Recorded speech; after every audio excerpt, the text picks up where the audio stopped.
Welcome to Reality Asserts Itself on the Real News Network. I'm Paul Jay. If there's one question that activists from Ferguson to Baltimore and beyond are asking, it's what comes next? How do we sustain this movement? Well, we thought it'd be interesting to hear from an activist who's active in Europe, where there has been upsurges and down surges, I guess. I'm not sure that's a word, down surges in the movement, and have also built broad united fronts, and in some places have had breakthrough electoral victories and other places not.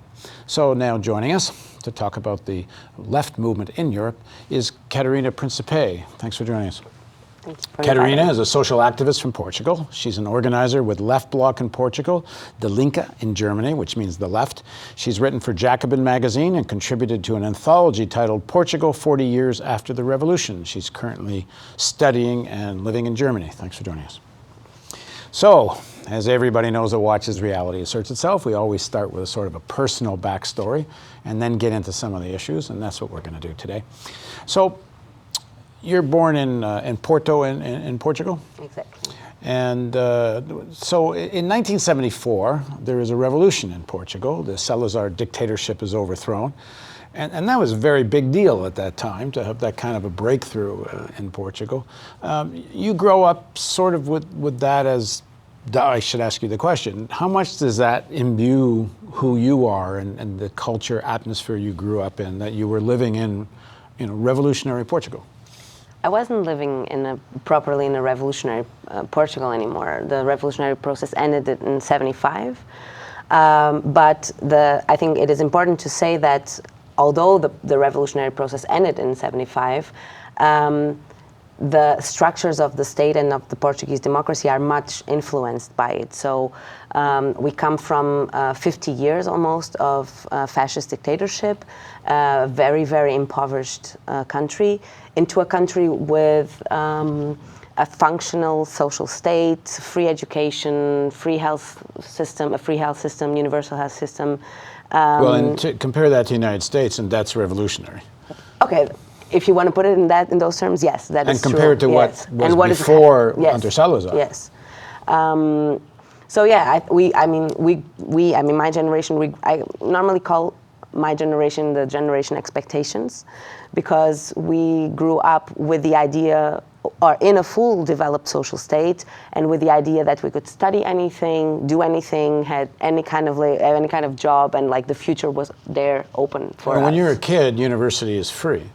When you're growing up, not when you reach university, but when you're a kid, the expectation is I can go to university for free. For free, study anything. Which was one of the products of the revolution.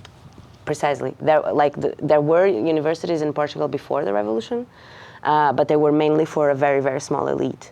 And after the revolutionary process, the higher education opens up for everyone. So there's class composition in university changes completely from the end of the 70s on. So if you're generation expectations, so as a kid, what are your expectations?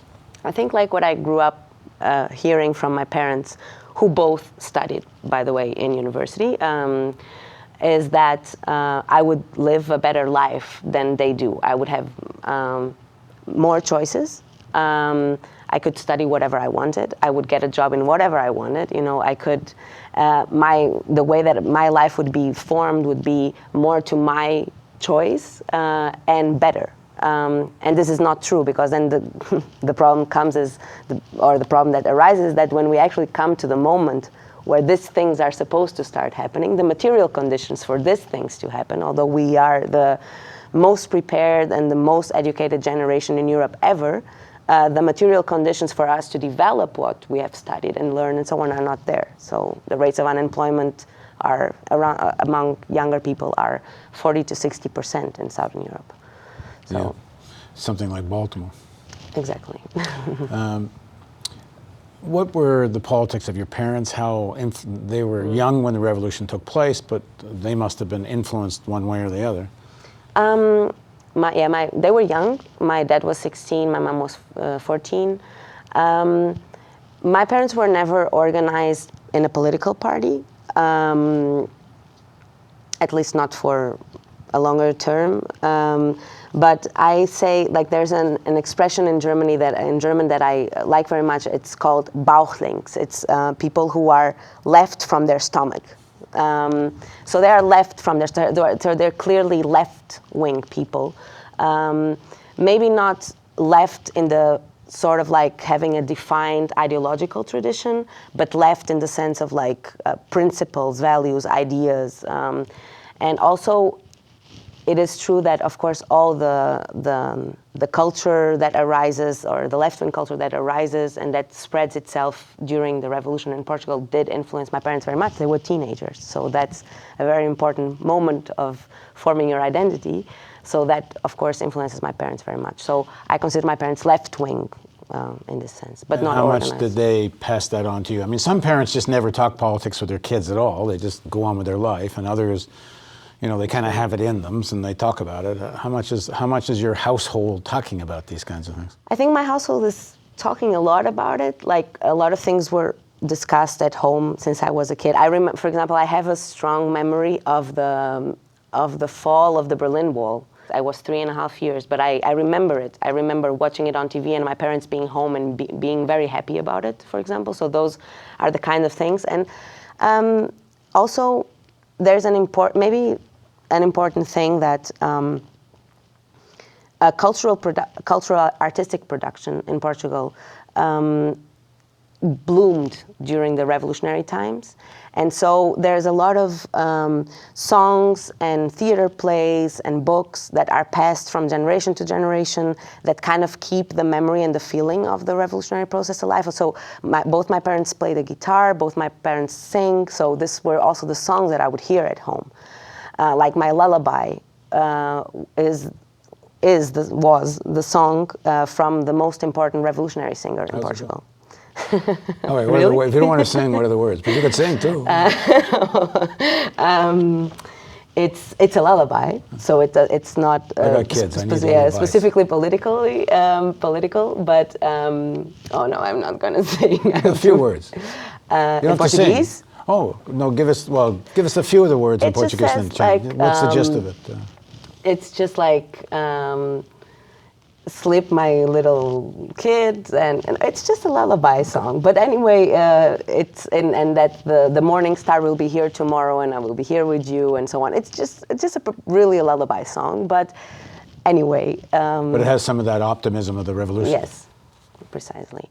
Or another example that I normally, when people ask me, my friends or people that I got to know, like, how did I became political, so to say. I always give the example, I don't know if you know it, but I always give the example of Mafalda.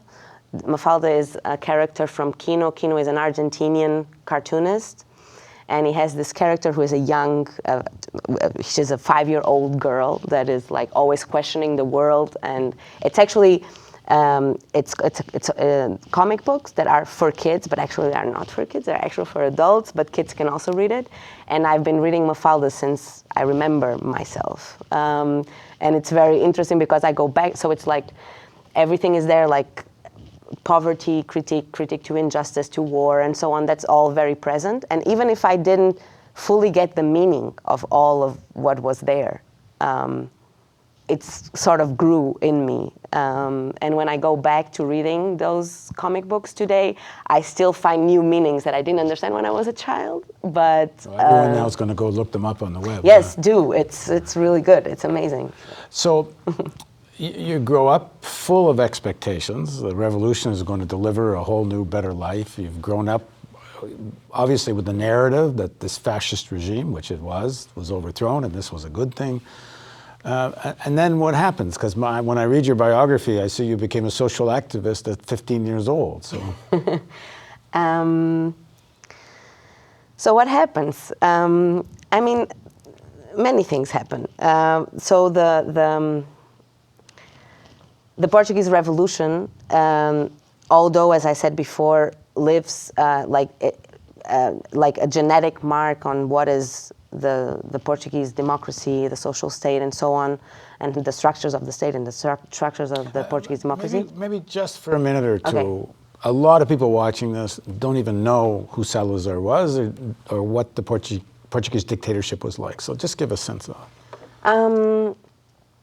So we normally so the Portuguese dictatorship lasted for 50 years. It was, we say, a soft type of fascism because it was not like in Italy or Germany, a sort of fascism that was sustained by a very strong militia, neither by a very strong party. So in a way, it's a kind of soft form of fascism where there's, I would say, maybe three important things. First, the church as the ideological arm of the state. So the church is like a very important pillar for the sustain of fascism for 50 years in Portugal. The second is the political police that was everywhere. So like a lot of like very constrained, like freedom of expression did not exist. There's really a saying, and it was true, like more than 3 people on the street were considered a multitude. So people could not gather on the street and talk. And a third thing. If someone did, they would be arrested. Yeah, exactly. Or if the political police was around and they saw it, they would be arrested. And a third thing is economically, it's based on an over-dependency on the former Portuguese colonies. So Angola, Mozambique, and so on. And the way it functions is an import-export economy. So Portugal imports the raw products, materials from the colonies, transforms it, manufactures it in Portugal. That's what keeps the Portuguese economy going. So the plunder of Africa is an integral part of the whole police state. Exactly. It would not have it. So fascism, in the way that the economy was structured in Portugal during 50 years of fascism, it would not have worked without the existence of the colonies. And this is why I think so. There was a 13-year colonial war. Fought in the colonies, in several of the colonies. And the Portuguese Revolution starts to be a kind of a coup organized in the military to end the wars. So as soon as you end the wars and you give independency to the colonies, of course the structure of Portuguese economy has to shift completely because it was over-dependent on the markets of import and export. So that's kind of what it looks like. So Portugal in 74, before April 25th, which was the day of the revolution, is the poorest country in Western Europe. But the revolution itself, while it has all kinds of democratic characteristics, yes, at its heart, it's kind of, at least from the elite's point of view, the elites want a modern form of capitalism. Precisely. That's then why I can be active when I'm 15, because that asserts itself. Because that's what asserts itself after when the revolution is shut down, is a sort of like more modern, open, democratic with the parliament democracy that actually intends to open the Portuguese market to the West and not back to the colonies. So that's one of the things that is very important, like for Portugal to enter the European Union, which was considered at the time the club of the rich, right? Which for quite a while it was. True, not anymore, but which for quite a while it was.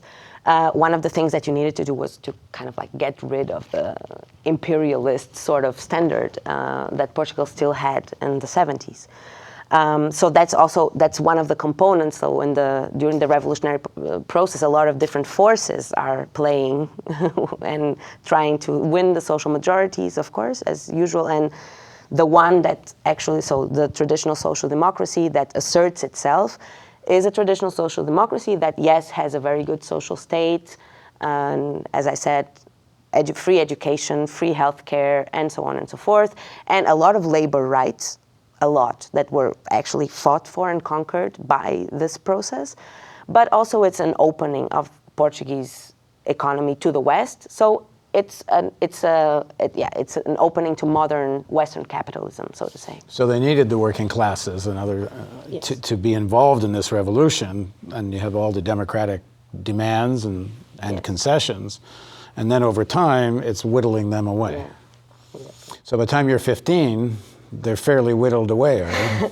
Well, yes and no, right? I think what is interesting about Portugal, and this is, I'm not the only person saying this, there's actually, I read like maybe around 2 years ago, a report from JP Morgan, and they were saying like what's going on, there was a report about what's going on in Europe, and they were saying everything is going very well, like the austerity cuts, this is all perfect, this is exactly how we're going to solve the crisis.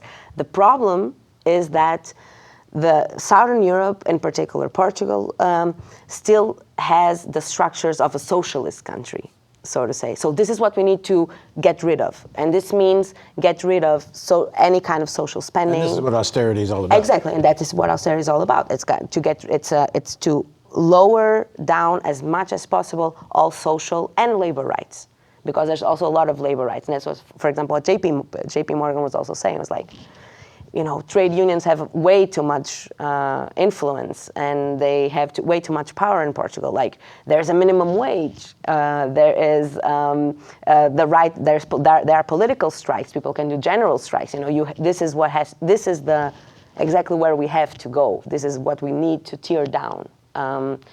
So it's clear that this structure still exists. They still resist a little bit. So you're 15 years old. What sparks you to hit the streets? When I was 15, we had governments of the traditional social democracy. So, like your Democrats here, so to say, if you would be, they're left to the Democrats, but they're only, I wouldn't even call them social democrats, but they only kind of even appear that way because the politics here are so far right that the Republicans are... Precisely. But I mean, the Democratic Party in most industrialized country would be considered right-wing parties. But, that is true. But I think that is also kind of what is starting to happen in Europe. But anyway, that's another question. But we also have kind of a two-party system, right? So our parties in Portugal, they have very left-wing names because they were all formed during the revolutionary process. So no one would call themselves the Conservative Party, right? Because people would never vote for them. Like in a moment of uprising, of left-wing uprising, they wouldn't have gotten any votes. So our Democrats, so to say, are called the Socialist Party, and our Republicans, so to say, are called the Social Democratic Party. Yeah, so it's kind of confusing. So, but anyway, we had the government of the Socialist Party, so the traditional European social democracy, that was going to start to cut a lot in spending in high schools. What year are we in? 2000. 2001, precisely. And they were going to start cutting, and they were going to start doing something that they ended up doing, which is basically to restructure the ways in which high schools were organized. So this is also inherited from the revolution. The structures of the schools were very democratic, so students would also have seats in the boards to decide together with the teachers and the people that work in the school but are not teachers. They would all together support staff. Yeah, they would all have seats in like a kind of like small school parliament, so to say, and they would define like the rules of the school. Also have the students would also have a seat on like pedagogical issues and also scientific issues. So also what had to do with the programs and so on. And basically this was their main target, was to basically restructure the high school structures. So this is So this something is the democratic that had come out of the revolution. Yes, and another that was part of let's whittle away, get rid of this stuff. Exactly, and this is the reason why. And very specifically, there was also a very specific thing that people my age at the time did not like, which was the idea was to start having 90 minutes classes instead of 50. So like put students in a room when you're young, 90 minutes on a row with no breaks is too much. Everyone was very unhappy about this, together with this like process of de-democratization of the structures of high schools. This was what brought the movement into the streets. It was a very, very big movement. That's where I became politically active. Very big meaning how many people? I don't know in terms of number of people, but it was countrywide. In my school, in 2001, we organized 3 strikes, and no one went to classes, and everyone went to the demonstrations. So it was very successful in that sense, in terms of mobilizing. At the same time, there's also other things happening, right? So there's the formation of a broad left party, of a new left party, which is the party that I belong to, left bloc. The left bloc. There had been like a successful anti-war movement in Portugal in the 2001 because of the dispute between Timor and Indonesia, because Timor was a former Portuguese colony. So there was also some kind of the mood of the alter globalization movement from Seattle, 99 and so on, that also, of course, reached Europe in its own way. But there was some kind of political moment there. And so the high school students in Portugal were part of this moment in their own way. Unfortunately, we lost. But not because we were not strong enough, but because the government fell. And then we got like a right-wing government that said before the elections that they would support the demands of the students, but then after it just applied exactly the same. Okay, in the next segment of our interview, we're going to continue Catarina's story, because much of her growing up is all part of the ebbs and flows of the mass movement in Portugal, at sometimes reaching protest movements in the hundreds and hundreds of thousands, and other times not much. So we're going to see what we can learn from all of this. Please join us for the continuation of Reality Asserts Itself on the Real News Network.